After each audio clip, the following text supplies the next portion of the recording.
Luca Netz, Mr. Luca Netz. Guys, for those of you who don't know, Luca Netz is like the LeBron, the Kobe of the Web3 crypto space, okay? Everybody's like, yo, like, how do I be like Luca Netz? How do I be like the LeBron? How do I be like the Kobe? And now I'm gonna take my time to figure it out because you're just him.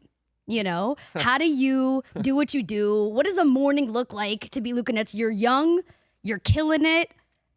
How do you do it? It's these guys and gals. I just take the credit for it, if I'm being honest. I mean, I was talking to the team a couple days ago before we were announced, like Pengu and things like that, and I was like, dude, I got the best group of guys on my side. It's not me. I mean, I do what I do well, which is like, you know, communicate, and I'm a good community leader and things like that. But everything that you see in the background is Peter, Lorenzo, Vedant, Jennifer, the rest of the team. I mean, we have a team of 60 people here at Pudgy. So it's them, man. And I just get the credit. And but before it was 60 people, Luca, I've known you for a long time. Okay, Yeah. You're a shark. Yeah. All right, you're a shark. You're good at what you do. How do you stay on top of everything? The space is so overwhelming. This industry is overwhelming. It is hard.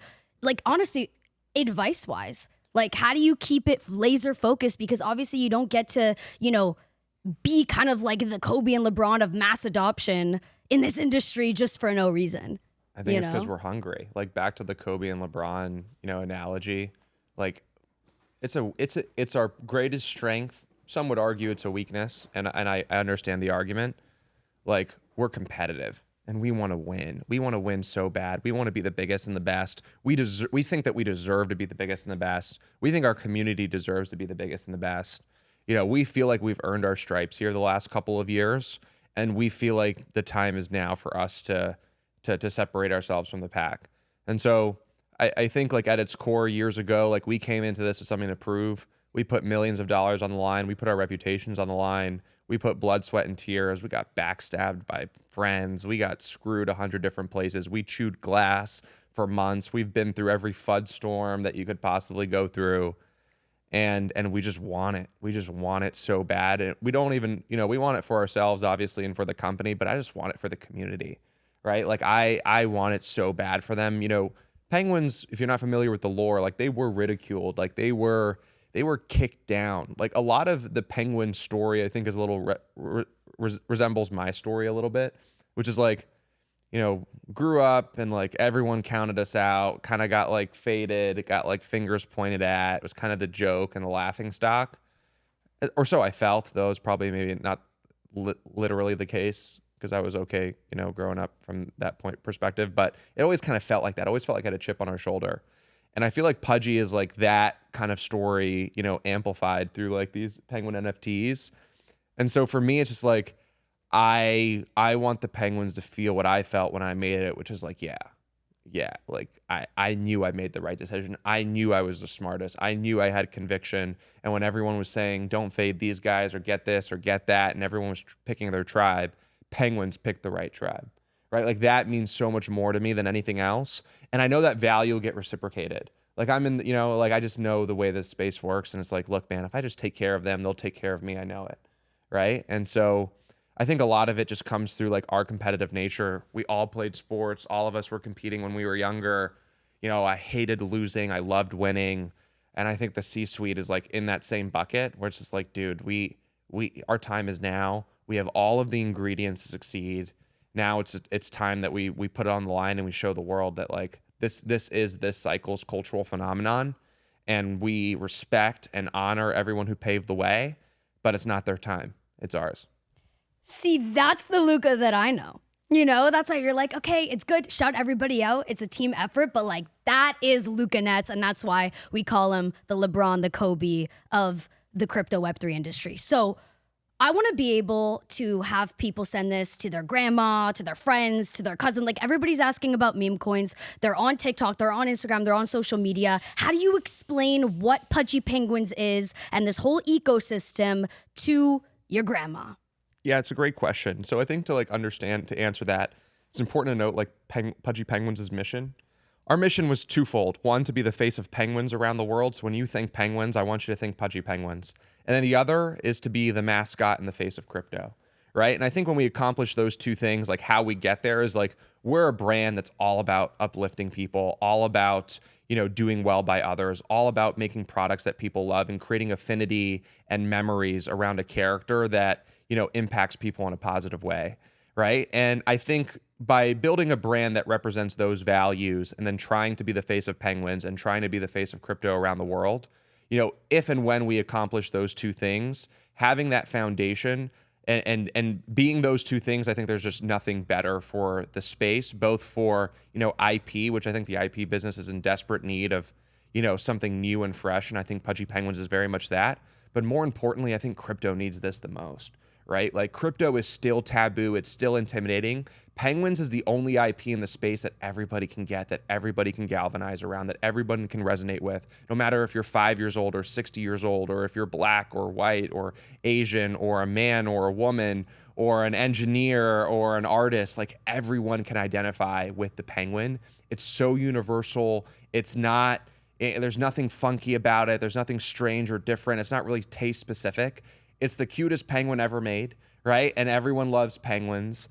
And penguins are, the crypto's, I think, greatest CTO and underdog story personified. So there's just so many ingredients here that if you put it all together, people were asking me like, what do you define this token? Is it a ecosystem token or is it Wait, let's not get into the token. Because it's like, you're right, you're right. Hold on. These penguins are special. Yes. So let's break it down with the NFTs, non-fungible tokens. Yeah.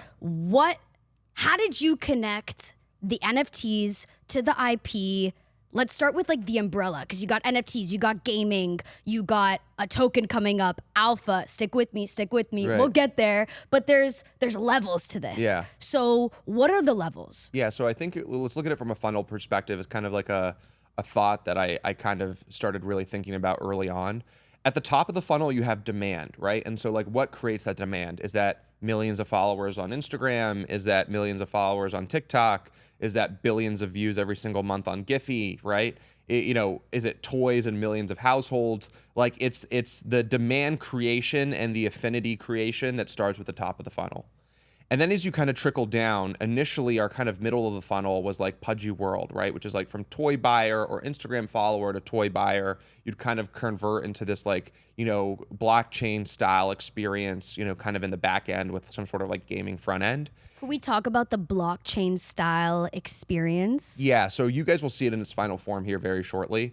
But basically, every toy that we sell comes with a QR code. You scan that QR code, you basically get, 3 to 5 NFTs that are digital wearables. You input an email and a password in a Pudgy World. You're given a custody wallet. You basically are able to redeem these NFTs through a gasless experience. And ultimately, like through a $5 purchase of a toy that you can find at Walmart, you can be on-chain collecting, within 3 to 4 minutes of following the instructions. And why is that like important? Why is having this asset on the blockchain something like interesting? Because the final version of this, which you'll see here shortly, is this idea that so why on the blockchain for this specific quote unquote gotcha mechanism, they kind of call this in the traditional toy space, is because of you being able to tap into global liquidity, which is only possible on chain. So why that matters and why I think Pudgy World, I'm actually really interested to see how this is going to work here over the next couple of months, because we'll finally, after basically a year delay, you're going to be able to see if this actually works. And I think at no better time, because I think the hype around the Penguins has never been greater, right? But this idea that I can buy a $5 toy, redeem 3 to 5 traits that are all worth $2 a piece. I can sell those digital traits while keeping my physical item. And so I basically buy something for $5. I unlock digital traits that are worth 10. I sell them, I make $5, and I keep my physical item, right? That in its principle disrupts the entire consumer product business, right? The CPG business, loyalty rewards, everything that is around consumer product goods. If we can create a case study here in which that actually works, it changes the entire business it changes everything for everyone forever. It is the single biggest catalyst that I think gets all the big brands in, because retailers specifically are all about bang for buck. So for example, like Walmart's all about providing value for the customer.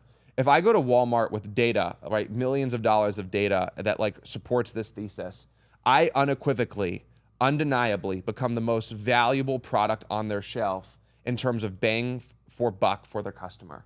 right? Because I'm basically going to Walmart and saying every customer who buys this, right, with some degree of probability is either going to break even or be in the money. And so they literally don't lose money by like buying this. And if that actually catches on from like a consumer narrative perspective, the products fly off the shelf. The products won't be stocked for more than an hour, right? So obviously there's a lot of variables there, right? Like the economy needs to make sense. The demand needs to make sense. Like things that I think are a lot higher probability in working in a bull market, which we're kind of in. So I'm actually, you're going to see a little bit more of like a higher likelihood of it succeeding, which I think is cool. Obviously in a bear market, there's its own variables and vectors that come into play. And so, you know, I don't even want to think about that. Yeah, but we'll talk about that. I want to go back really quick to the traits. Yes. The NFTs being traits and kind of get people a little bit of a visual when it comes to, let's say, is it kind of like Fortnite skins? Yeah. Or like stuff like that when trading, like, and thinking about profiting, buying and selling? It's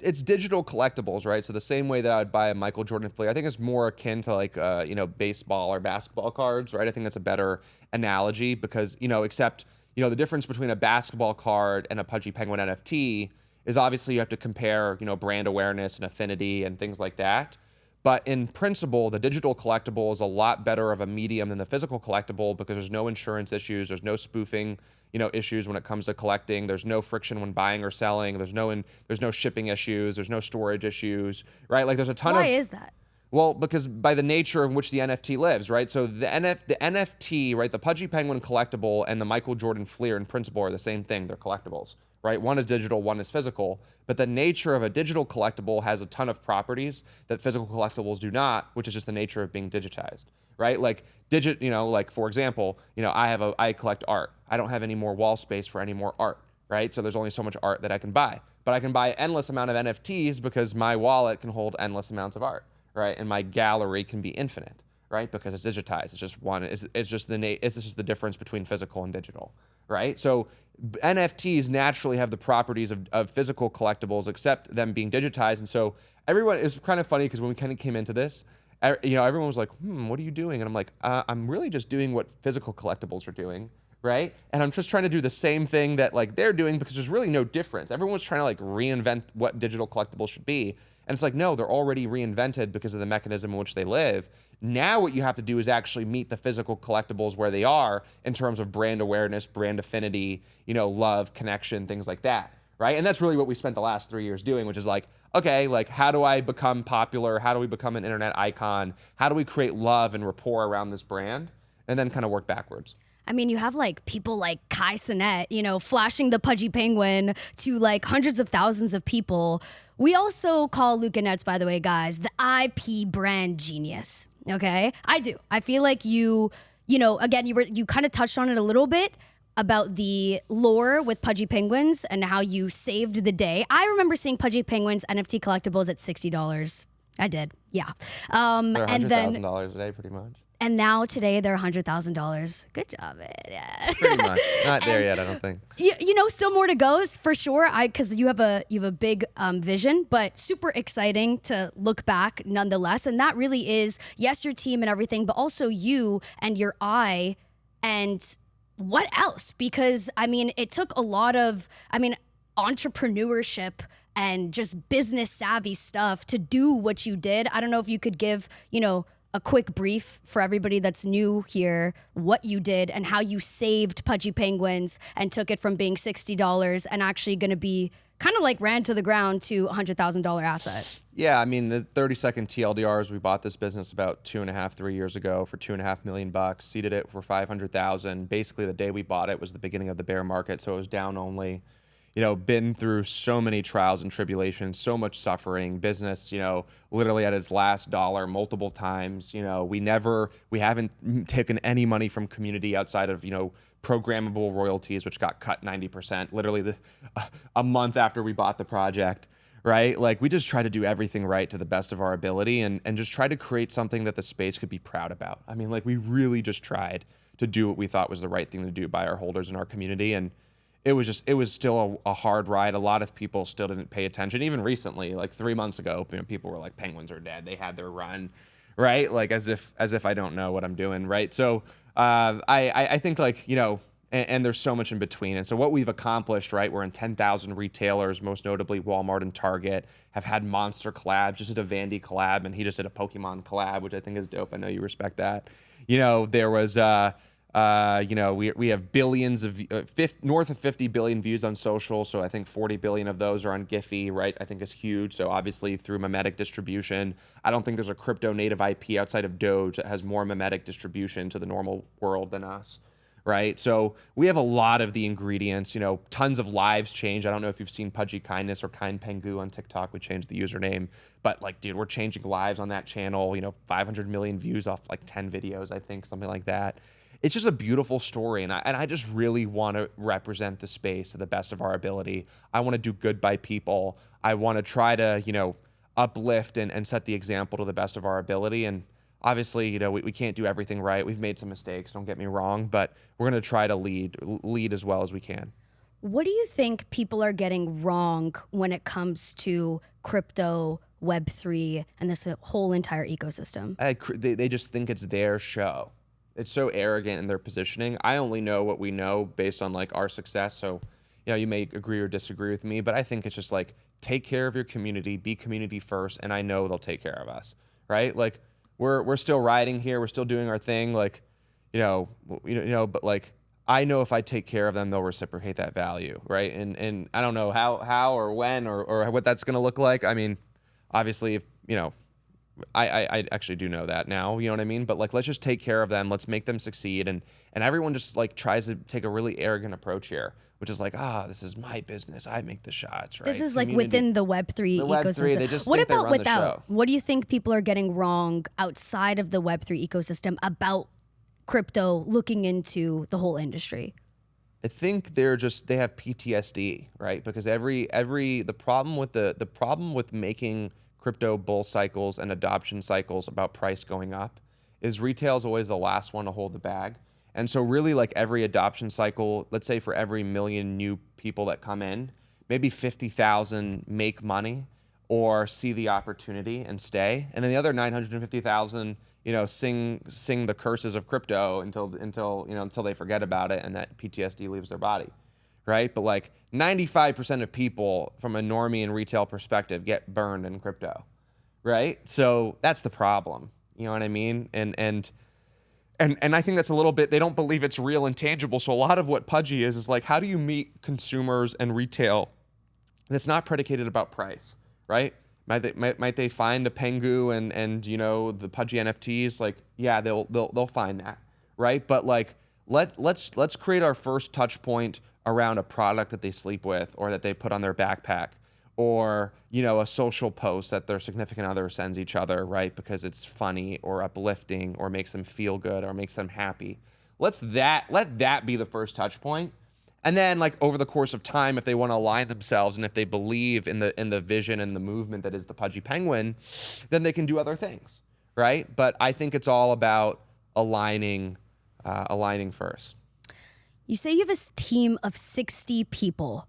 From like an entrepreneur, like somebody trying to get into it, even for myself, like how do you make this work? It's not me who's making it work. It's Lorenzo. No, but like what was like the first steps? You bought it and then like what happened? What did you do? We bought it and we went through hell the first 12 months. When I tell you everything that could have went wrong. I mean, literally the business, I knew we couldn't rely on royalties to make money. I knew we were going to build a business really quick, but like I didn't know I was going to be broke that quick. I didn't know our revenue stream would go to zero. We basically made $500,000 in royalties the month we took it over. The next month we made like 20,000. Wow. I was like, this is insane. And it wasn't a momentum and a volume thing. It was a little bit, but like it wasn't like maybe 20%, 30% less volume. Just like the royalties went to zero. And we just suffered, man. Like you don't even know the stories. Like, dude, we had, you know, there's a couple people that should be here right now with us that like were a part of that day one crew that screwed us, man. Like literally screwed it. Like literally just backstabbed us. What do you do when somebody screws you over? Dude, I fucking cried. You know what real? I mean? It was real. that bad. Like, dude, seriously. I was like, dude, are you kidding me? Betrayal of the most epic proportions, right? Like, And then you hit that with like one holder, big holder fudding and calling you dumb, right? And I really can't even say that because like Pudgy community is so Chad, but like, dude, we had a couple in the early days. There was like 1 or 2 guys that made my life hell, leaking things that they had NDAs for, contracts, agreements, trying to create FUDs. I'm like, what are you doing, dude? Don't you see me suffering here? Like trying to make this work by the sweat of our brow. We had no money. The whole team was getting paid $1,000 a month. Jennifer, our CLO, should be getting paid, is Stanford lawyer, right? Like she's getting paid $4 grand a month. Like literally just believing in the vision, believing that we're gonna make this work, that we're gonna figure it out some way, somehow, right? Market, black swan.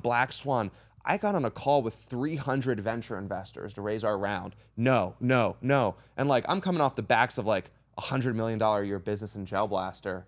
You know what I mean? Like, I'm like, huh? You're telling me no? And like, I see them cutting checks for all these guys. I'm like, what? Why do you think that is? Do you think it's because it's like the children's industry? They don't understand. They didn't see, they were looking at it too granularly. Right? They were looking at it like an e-commerce and a CPG business. They weren't looking at this like we're a Chad team and I'm a Chad founder, and like VCs, most of them don't know how to do their job. Like I can tell you as somebody who venture invests and has deployed meaningful amounts of capital, you make bets on people, and that's every investment. You bet on the group. It starts and stops with the group. I don't even look at the idea that much. Right? I look at the group, I look at the person. All my investments that have gone to shit have been because the person sucks. Right? All my investments who've gone well is because the guy is a beast. Yeah. Right? And it just starts and stops there. Right? Just like your tenacity to push through and to believe. And like that's the only bet worth making in life, in my opinion. So like that was really hard. Black Swan, literally down to our last like 200 G's.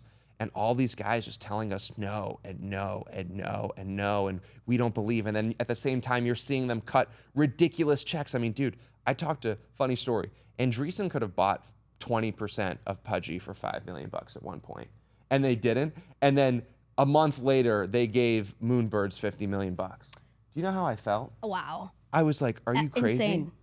I was like, "Are you nuts?" Are you nuts? It didn't believe. I was like, all right, put a chip on my shoulder. So we got a list. I got a list of all those names, right? And they're gonna see. Oh, you got a list for sure. And Luca's got a list, guys. You got a death note? No, I'm not even gonna be immature about it. They're gonna see the scoreboard. No, yeah. And the scoreboard's about to get crazy, right? And I know what they put their money into, and it's not gonna be bigger than this. This will be one of the great bear market wins ever. So like, it doesn't matter. I don't need to say anything, but I have a list, and it's like, dude, like. That was hard, man. That was so hard because I was like, huh? You're gonna give him 50, but you won't even give me an offer? Wow. No, that's I mean, it's good to hear I feel like people, it's gonna fuel everybody listening to this, even myself, because like we don't know. No. We think it's just like WW, we hear Walmart, Target, we're like, cool, man, damn, Luca, like LeBron, like I always hear like, I wish we had a Luca on our team. I say it, but I'm like, I wish I was a Luca Netz in certain companies. I mean, especially like the children's IP, like that's a hard thing. Even here's a variable that's, that's not even the worst. The hardest part is like you're seeing these other NFT projects at one point, like we're at 2 Ethereum, the next guy's at 20 and 50 and 100, and I'm like, and I'm showing up, and they're like, no, yeah, it's cool, it's cute what you're doing, That was the hardest. It was even the people and cute. What you're doing is right. It was nasty. For me, it's you're up and coming still. Right. Yeah. Like, keep going. Keep going. And never. We got our. Yeah. And I'm like, that was the hardest part because I was showing up. I was doing the Spaces tour. I was hustling harder physically than anyone can. You can't physically have hustled harder than we did. Right? Every physical lever that we could pull, every meeting, every flight, every conference, they were throwing me in the nosebleeds at every conference up until like 6 months ago. They were still throwing me in the nosebleeds, right? That was the hard part. Now I'm accepting nothing less. Yeah. Accepting nothing less now. Like I know what the deal is, and like that was the hard part. It was less about, even the venture investors was like everyone was fading. Yeah. Right? Except for the community, man. I have so much respect for them. My gratitude is so much in their corner. Some guy stepped up. We have Spencer here. He's over there. Spencer stepped up, right? Spencer has the best performing NFT fund of all time, probably, right? His biggest position is Pudgy Penguins. I love that. Yeah. Because you know how many huge NFT funds are out there? They're all buying art. It's like, dude, get out of here. You know, because it's like, man, that's not pushing the space. Yeah. Right? Now, if Pudgy pulls off what we need to pull off over these next couple of weeks, we brought back the NFT market, not your artist. Right? Like, and I respect that. I love that. I'm not knocking that. But it's like, dude, how can you go spend $10 million on that and not even own a penguin? Right? Come on, dude. I'm putting it all on the line here. Support that. And that's the hard part. And I'm not looking at like, this is not a sob story. And like, dude, honestly, I love and I respect everyone in the space. So like, this is not a knock on the people who faded. Like, it is what it is, right? It's really, I'm telling you this to motivate the people that are going to take my spot one day. Now, good luck, because I'm one tough act to follow. I'm holding the throne for a very long time. But I want you to know that the person who does come for my spot next, right? I want you to know that like they're going to fade you into oblivion, right? And they faded us into oblivion. And you've got to dig deep and you've got to hold strong and you've got to make sure that like you don't let that affect you. Because boy, I broke a couple days, man. It was hard. And the story and the context that I'm giving you guys here on this podcast is to inspire you and it's to motivate you and to know that like you see it now and it's fun and it's exciting now. But I'm telling you, every bad beat that an entrepreneur can get in a company, in a business, we got multiple times. So, you know, let that be the driving motivation for all my entrepreneurs and all my builders listening. You just got to push through, dude. And this isn't a victory lap. We still got a lot to prove. So I'm not talking to you like I'm the GOAT yet. You know what I mean? But, you know, we're somewhere at least. Let's talk about, like I said, there's a lot under the umbrella. We spoke about the NFTs. There's gaming. And then there's the token. Yep. So, yeah, we're going to talk about 10 gaming. minutes. Okay, so give it to me. Tell me about the token. How does it relate to everything? Give us the alpha, just straight to it. You wouldn't call it a meme coin. It's not a meme coin. It's not just like a crypto coin. Like, give it to us. I want the people to define what they think it is. Okay. Is it a community coin? Is it a culture coin? Is it a meme coin? Is it a consumer brand token? It's all those things. It can be all. It can be. It's the face of crypto to me, right? And it's you aligning with what I think is the most beautiful story that crypto's seen over the last 4 or 5 years. It is the underdog story. It is the thing that I think if it succeeds, changes the entire industry for the better. I think it's really hard to refute otherwise, right? Obviously I'm biased, so everyone can make their own assessment. But like, you can't say that Pudgy's success, because of everything that like has transpired, because of the story, because of us just honestly doing everything the right way, that Pudgy's success is not a huge win for the space and doesn't push the space forward in a huge way. You know what it is to me?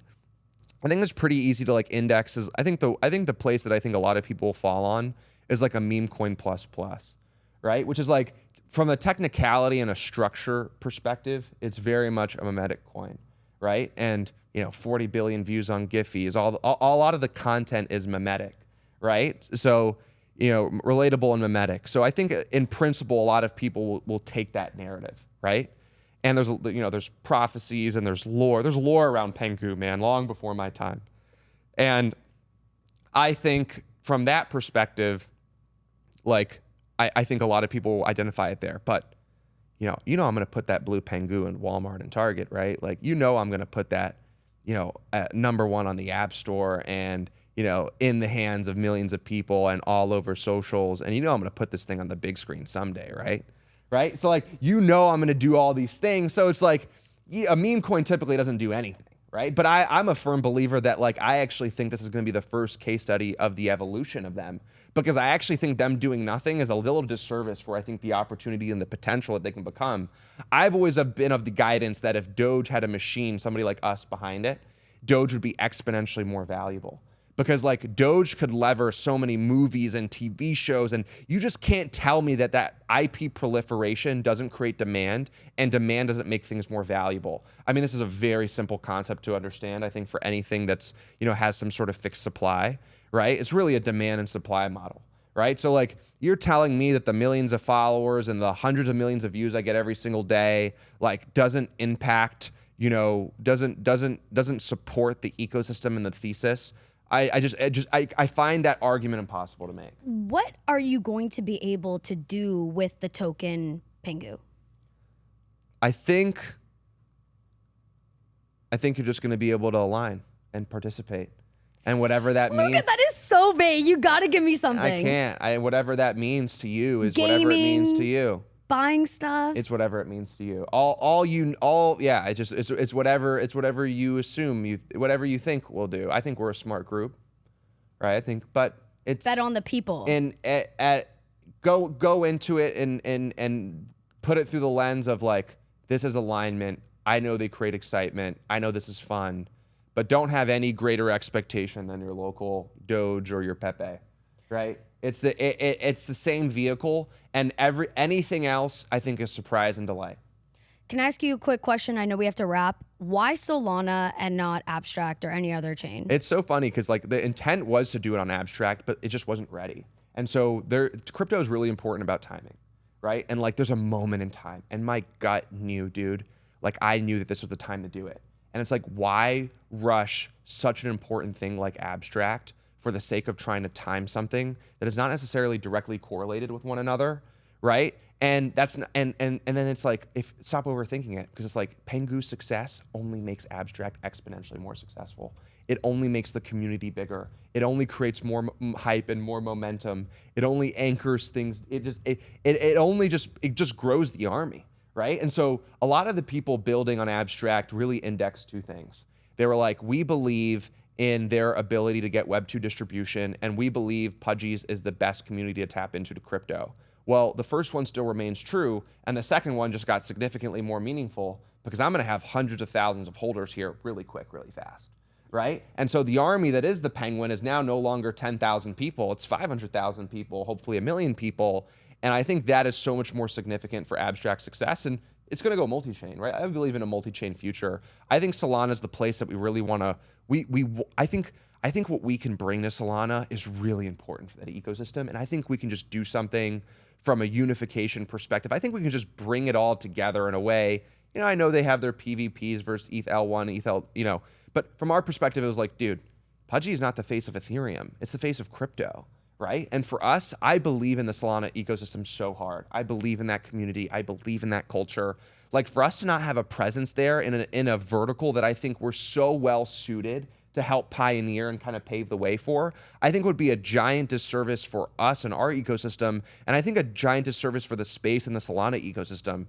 And I think it's the right fit. I think what we're bringing, in my opinion, which is the beginnings of a cultural phenomenon, I think is the last missing piece to Solana, right? You put a cultural phenomenon on Solana the same way that Bored Apes and Punks did, and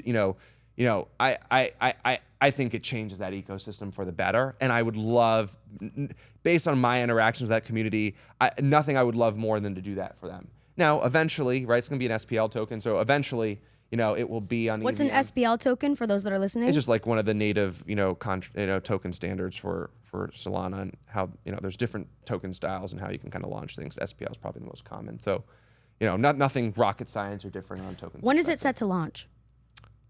Soon, very soon. We're not trying to go at the end of the year. We're not trying to go like ASAP. Oh. So is that alpha? By the time this releases, it's probably out. Really? Yeah. I need it. Okay.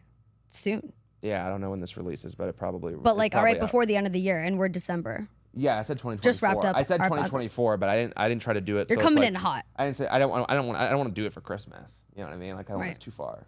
Like I think now's the time. Ooh. Okay. So let's see. It should be an exciting week. Well, I guess we'll end on that. I mean, that's good. That's some alpha right there. Where can people learn more about this, on how to, like, let's say you're new and you want to get into this ecosystem? Where do they go first? Do they go to the Instagram, the Twitter? I think where do they go? x.com, Pudgy Penguins, probably the best place. But follow us on all channels: TikTok, Pudgy Penguins; Instagram, Pudgy Penguins. We're verified across the board. Come get your beak wet. Poke around the ecosystem. We've got a great group. And so I'm excited for you guys to join us here. Come get the beak wet. Thank you so much, Luca. Thanks, Mika. See you in the... Where do I see you? In the igloo? In the igloo. In the igloo. In the See you in the huddle. No, it was fire. Basel was fire. The event that you did was fire. It is a cultural movement. Appreciate it. Respect. Thank you. All right, thanks. Cool.